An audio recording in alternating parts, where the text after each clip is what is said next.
Ito mga boss, suspension ba talaga si Marlon Tapales sa Japan?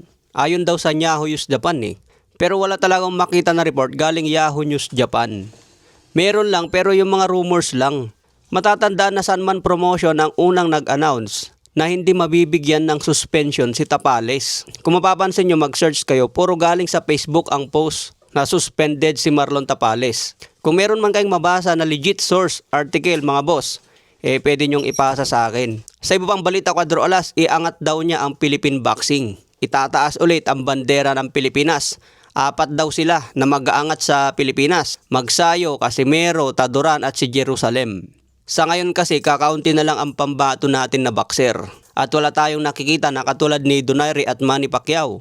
Yung makikitaan natin na malaking potensyal, na skill talaga na pwedeng sumikat at tumalo ng mga world champion.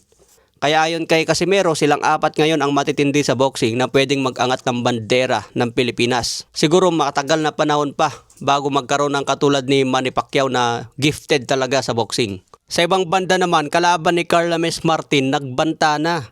Ayon sa post ni Christopher Pingping Tipora, Carlames Martin, sana wag kang tumakbo sa laban para maganda ang bakbakan nyo ni Carlo Demesilio.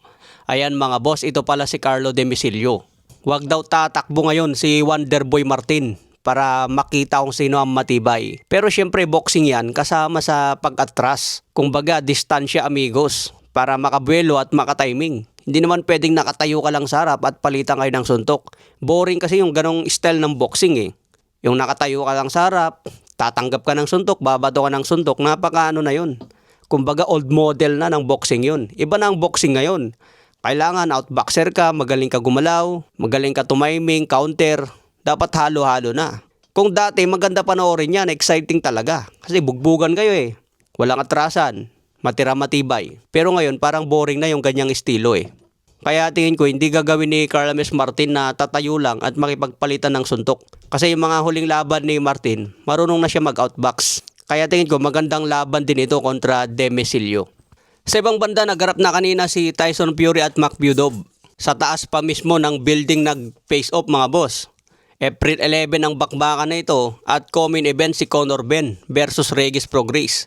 Malapit na po ang April 11 kaya abangan natin ang matinding bakbakan. Sa ibang banda, The Monster Inoue sinabing the biggest fight of my career awaits. I'm going to put my life on the line to take on that challenge.